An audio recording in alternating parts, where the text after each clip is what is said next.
जी, अस्सलाम वालेकुम हज़रात। मेरा नाम है शाहिद अयूब और आप देख रहे हैं reader TV. Learning to live के इस सेशन में, बल्कि पिछले सेशन में हमने डिस्कस किया था कि बुनियादी अकायद किस वक़्त एक बच्चा जो है वो किस एज में उनको अडॉप्ट करता है, किस वक़्त उसके बनते हैं और उसमें वालिदैन का क्या रोल है। और फिर उन बुनियादी अकायद को क्या हम चेंज कर सकते हैं, और अगर चेंज कर सकते हैं तो कैसे, यानी मनफ़ी अकायद को हम पॉजिटिव में कैसे चेंज कर सकते हैं, उसके ऊपर हमने एक मुख्तसर सी डिस्कशन की थी। ये जो सेशन है, इसमें हम बात करेंगे कि हम लिमिटिंग बिलीफ्स को एम्पावरिंग बिलीफ में कैसे रिप्लेस करें। ये सवाल होगा हमारा प्रोफेसर नाज़िम साहब से इस सेशन में। जी, अस्सलाम वालेकुम। वालेकुम सलाम। जी सर।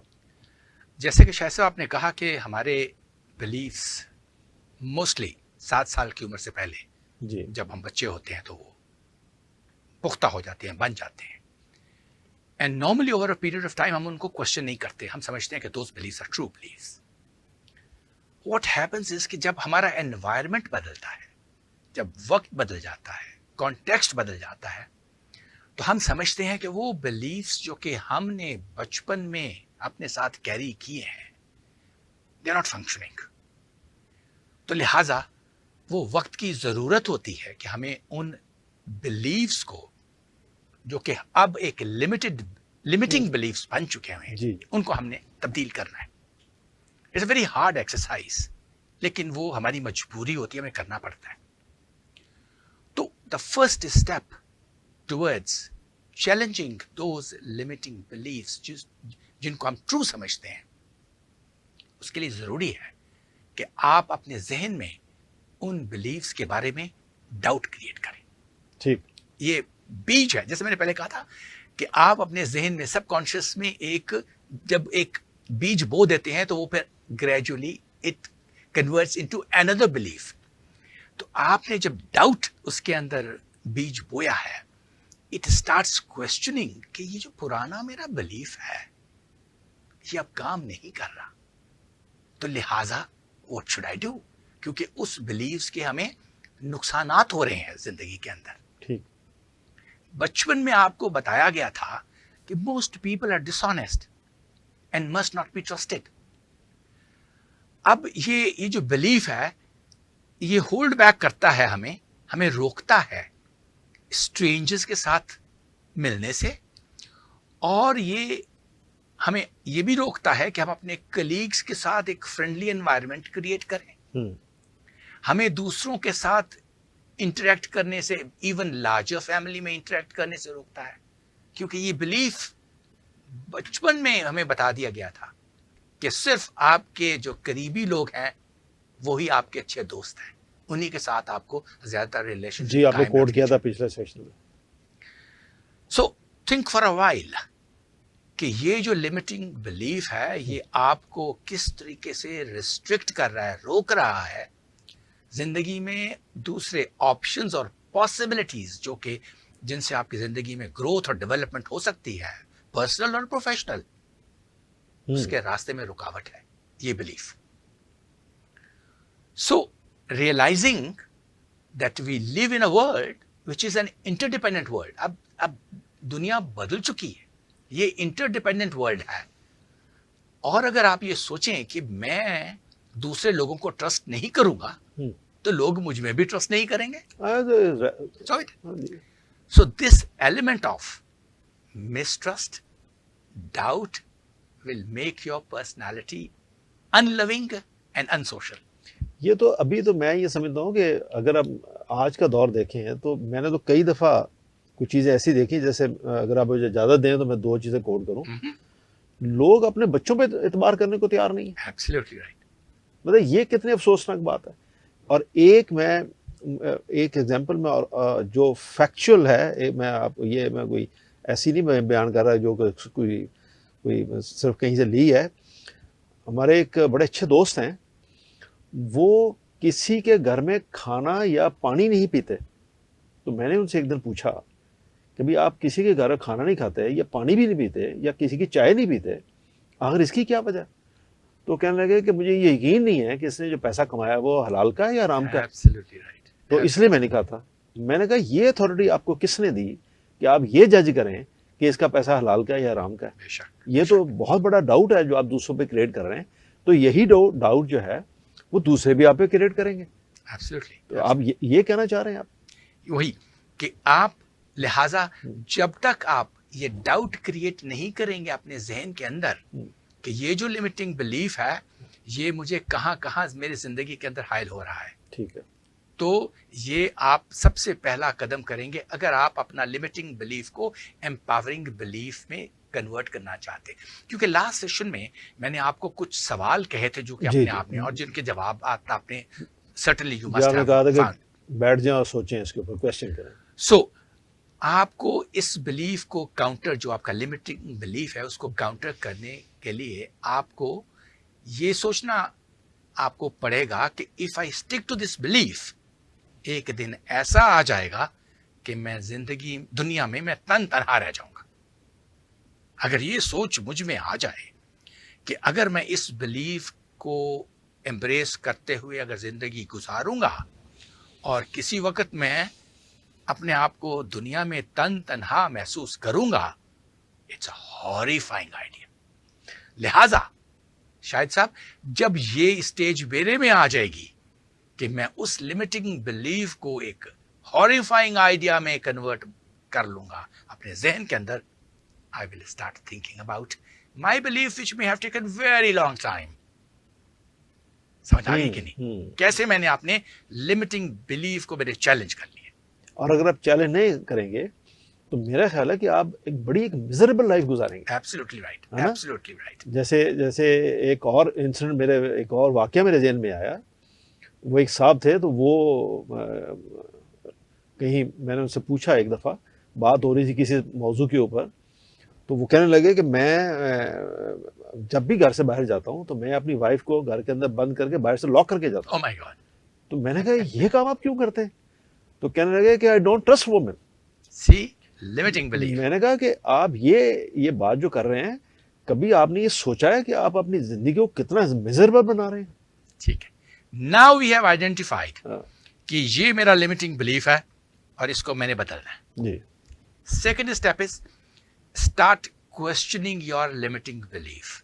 ओके, अभी तो आपका एक बीज बोया है, जी, लेकिन अब उसने पौधा बनना है, पनपना है। तो लिहाजा start thinking and picking evidence that proves your limiting belief wrong. आप उसके लिए आपने उसके साथ रेफरेंसेस अटैच करने हैं। ठीक, forget about the past, past को भूल जाए। When you are cheated by your friends, और ये बिलीफ आपके जहन में आ गया था, और the stories which you are told when you are young और टोल्ड बाय योर पेरेंट्स और anybody else, you are now on a new journey. अब एक नए सफर के ऊपर आप निकल चुके हो। A journey of questioning your limiting belief, because आपको खौफ आ गया है कि मैं तन्हा रह जाऊंगा अगर मैं इसी बिलीफ को अपने साथ लेकर चलता रहा। अब आपको क्या करना पड़ेगा? Tell yourself that the friends जिससे आपने ये बिलीफ जिनसे सीखा है, they were not worthy of remembering. ठीक है, and the stories which people told you were ridiculous, absurd stories थी। ठीक है, ये अपने जहन को आपको बताना पड़ेगा, निगेट करना पड़ेगा जिनके ऊपर आप तकिया करते थे। ठीक, ask yourself what it ultimately will cost you emotionally. आपको क्या फर्क पड़ेगा अगर आप इन्हीं लिमिटिंग बिलीफ के साथ जिंदा रहे तो, और अगर आपने इन बिलीफ को नहीं छोड़ा तो इमोशनली क्या होगा आपके साथ आने वाले वक्तों में। सोचिए कि आपके रिलेशनशिप में क्या फर्क पड़ेगा अगर आपने इन बिलीफ्स को नहीं छोड़ा तो। सोचिए कि आपको फाइनेंशियली क्या लॉस हो सकता है अगर आपने इस लिमिटेड बिलीफ को नहीं छोड़ा। सोचिए कि आप what will it cost to your family या लव्ड वंस को अगर आपने इस बिलीफ को नहीं छोड़ा। ठीक, सो थिंक ऑफ द, आपने पॉजिटिव फीलिंग्स के बारे में सोचना है, आपने अपने बच्चों के बारे में सोचना है, आपने अपने फ्रेंड्स के बारे में सोचना है। सोचें कि when your children never lie to you, आपके बच्चों ने आपके साथ कभी झूठ नहीं बोला, आप, और वो झूठ बोल सकते थे, ये वो इंफॉर्मेशन आपसे नहीं भी ना भी शेयर करते, लेकिन उन्होंने आप में ट्रस्ट रखते हुए आपके साथ वो शेयर की information. Think of your friends जिन्होंने आपको करेक्ट, और कभी ना कभी आपको कोई अच्छा दोस्त आपकी जिंदगी में आया होगा डेफिनेटली, जिसने आपको डेफिनेटली, ऑनेस्ट, जी जी जी, बिल्कुल, उसका सोचें। जी ये सारी सोचें जो है ना, दीज आर योर रेफरेंसेस, वो जो आपने स्टूल के नीचे लगानी है, जी जी जी, these are the these are references, the references. And these are positive references. तो जब ये रेफरेंसेस आपके दिल और दिमाग में सिंक करेंगे, आप अपने अपने आप को कहेंगे कि वो limiting beliefs they were wrong. ठीक, when you question your limiting beliefs a number of times, तो डाउट आपके जहन में आ जाएगा। इसलिए मैंने कहा था डाउट के बाद अब आप क्वेश्चन करने से ये आपका जो रेफरेंसेस है आपके बिलीफ को पुख्ता करेंगे। जैसे हमने कहा था स्टूल के अंदर हमने नीचे और टांगे। ठीक, Many of your beliefs are supported by the information we have received from others, और जिनको हमने blindly accept किया और follow किया। अब वक्त आ गया है, अब मौका आया है कि हमने उन beliefs को scrutinize करना है, क्योंकि हमने वो unconsciously उन beliefs को accept किया था, लेकिन वो सारे जो थे beliefs, they were based on presumptions wrong। ठीक है कि नहीं? जी प्रोफेसर, मुझे याद आया कि ये जो आपने बात की अभी, इससे मुझे एक शख्स याद आया, निक वोवेजिक। अब नाम उसका मैं प्रोनाउंस अगर ना कर सकूँ तो मैं माफ़ी चाहता हूँ। ये एक ऐसे शख्स है जो एक अजीब मिसाल उन्होंने कायम की दुनिया में। ये शख्स ऑस्ट्रेलिया के शहर मेलबर्न में पैदा हुए 4 दिसंबर 1982 को, और एक आज ये एक बहुत मशहूर मोटिवेशनल स्पीकर हैं, मुसन्नफ़ भी है, और ये शख्स माजूर अफराद के लिए एक वकील का दर्जा रखते हैं। निक का सफ़र बचपन में इस वक्त शुरू हुआ जब वो अपने जिस्मानी एक डिसेबिलिटी में पैदा हुए। उनके दोनों बाजू नहीं थे और उनकी दोनों टांगें नहीं थी। अपने ख़ानदान की हिमायत और अपने अज़म के साथ साथ उन्होंने आहिस्ता आहिस्ता अपनी इनफरादियत को अपनाया और ज़िंदगी में मकसद तलाश करना सीखा।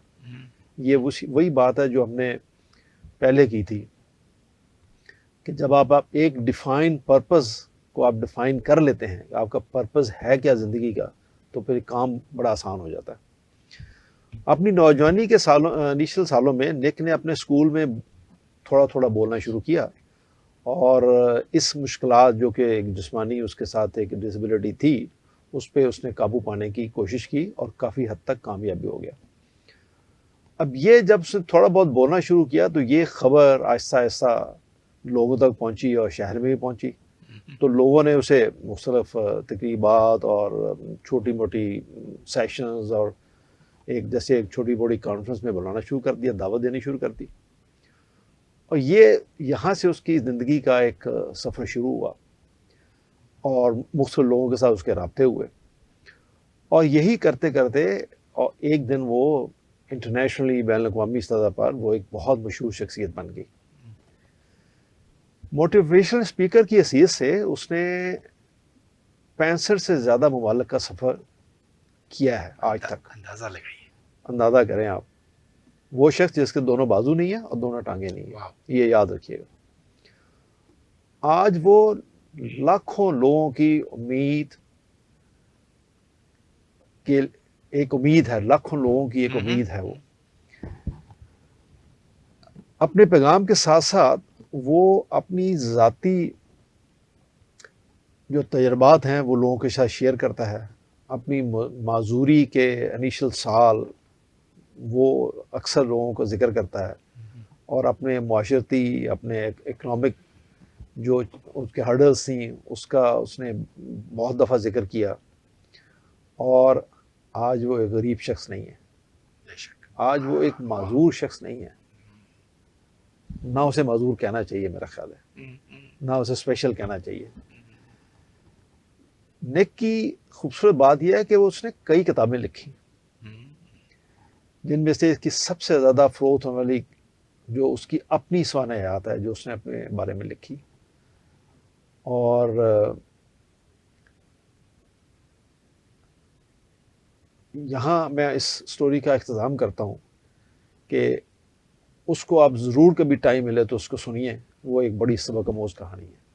जी सर। श्योरली निक ने जो भी जिस सिचुएशन में वो पैदा हुआ और जो भी उसके जिंदगी में हैंडीकैप्स थे, उसने उनको क्वेश्चन, क्योंकि those were his limiting beliefs जो वो लेके पैदा हुआ था। He must have scrutinised and questioned those beliefs. और जैसे मैंने कहा कि जब वो लिमिटिंग बिलीफ इतना स्टबन था, तो उसको वीकन उसने किया होगा बाय क्वेश्चनिंग जी एंड थॉट्स कि ये मेरी जिंदगी में रुकावट नहीं है। तभी तो उसकी कहानी जो है वो इंसानी रूह की ताकत और मुसीबत का सामना करने में एक ताकत और मकसद तलाश करने की स्टोरी है। Now, having done that, जब आपने stubborn belief, limiting belief को उसकी टांगें कमजोर कर दी हैं, उसके ऊपर कोई बैठ नहीं सकता, crumble down, तीसरा स्टेप है find reason to replace it with an empowering belief. Okay अब आपने उस लिमिटिंग बिलीफ को जो कि वीकन हो गया है, उसको एम्पावरिंग बिलीफ से आपने रिप्लेस करना है। ये थर्ड स्टेप है जी। और वो मसलन कैसे, मैं चंद एक आपको बिलीफ्स देता हूं। आप ये कह सकते हैं कि like me most people are honest and have integrity. पहले आप लोगों पर यकीन नहीं कर रहे थे, अब ये एम्पावरिंग बिलीफ है ठीक कि people like me, they are honest, और I can be a great influence, like Nick, changing the behavior of people towards me, at least to start with, like Nick did. I can play a leadership role by influencing people by my behavior and character. ये सारे जो है ना empowering beliefs हैं जी जो कि आपने replace करने हैं। तो लिहाजा तीसरा स्टेप है choose an alternate empowering belief and start providing references ji to that new belief जो कि आपने स्टोर के नीचे। बिल्कुल ठीक। Start believing in your heart और अपने दिमाग में भी that people around you can be as good and trustworthy as you are. Positivity, positive belief के साथ, और you can change them by your good deeds. आप कहेंगे मैं उनको बदल सकता हूं, अगर वो डिसऑनेस्ट हैं भी, they can change themselves. सही बात। चौथा स्टेप है कि आपने जब उसके अंदर रेफरेंसेस नए डालने शुरू कर दिए हैं, keep on adding new and more powerful references, ताकि ये नया बिलीफ आपका अब स्टबन बिलीफ बन जाए। सही बात। Remind yourself of this new belief every day. It takes time. Imagine करें 7 साल से भी पहले जवानी तक वो आप उसके साथ रहते रहे, इसीलिए it will take. What happens is that most people have spent close to their life time उन एम्ब्रेस करते हुए लिमिटिंग बिलीफ को, जिसके लिए उनका दिमाग जो है रिवायर हो चुका है, प्रोग्राम हो चुका है, और वो मुश्किल है एम्पावरिंग बिलीफ को करने के लिए। सो जितना कॉन्शियसली आप अपने आप को रिमाइंड करेंगे नए बिलीफ के साथ, बाय डेली एक्सरसाइज करते हुए, आप सोचे और feel yourself in your core, जितनी तेजी से, जितना रिपीटेडली वो करेंगे, faster you will be able to replace the old with the new ones. हमारा बिलीफ सिस्टम जो है, they are powerful and affect almost everything जो हम सोचते हैं, we feel and do. So when we make time and effort to closely examine them, those beliefs को, we can change, और हमको सिंगल आउट करके वो जो कि हमारी जिंदगी में डिजर्व करते हैं, जिनको चेंज करें, हम कर सकते हैं, और हम उनको रिप्लेस कर सकते हैं उन बिलीफ्स से जो कि एम्पावर करें दुनिया में वो चीज करने के जो हमारा डिफाइंड पर्पस हमें चाहता है। तो आप ये कहना चाह रहे हैं कि जो हो ज़ौक़े यकीन पैदा तो कट जाती है जंजीर। एब्सोल्युटली। आपका फेवरेट इकबाल का। अल्लामा इकबाल, क्या बात है। तो थैंक यू जी। आज का ये सेशन ख़त्म हुआ। हमने डिस्कस किया कि हम लिमिटिंग बिलीफ को एम्पावरिंग बिलीफ से कैसे रिप्लेस कर सकते हैं, और हमने एक मिसाल से भी समझा, नेक की जो बड़ी अच्छी मिसाल थी। नेक्स्ट सेक्शन हमारा होगा जिसमें हम डिस्कस करेंगे कि life's battle is won by the man who think he can, यानी ज़िंदगी की जो जंग है वो शख्स जीत सकता है जो ये समझता है कि वो कर सकता है। थैंक यू जी, जज़ाकल्लाह, बहुत शुक्रिया सुनने का। अल्लाह हाफिज़।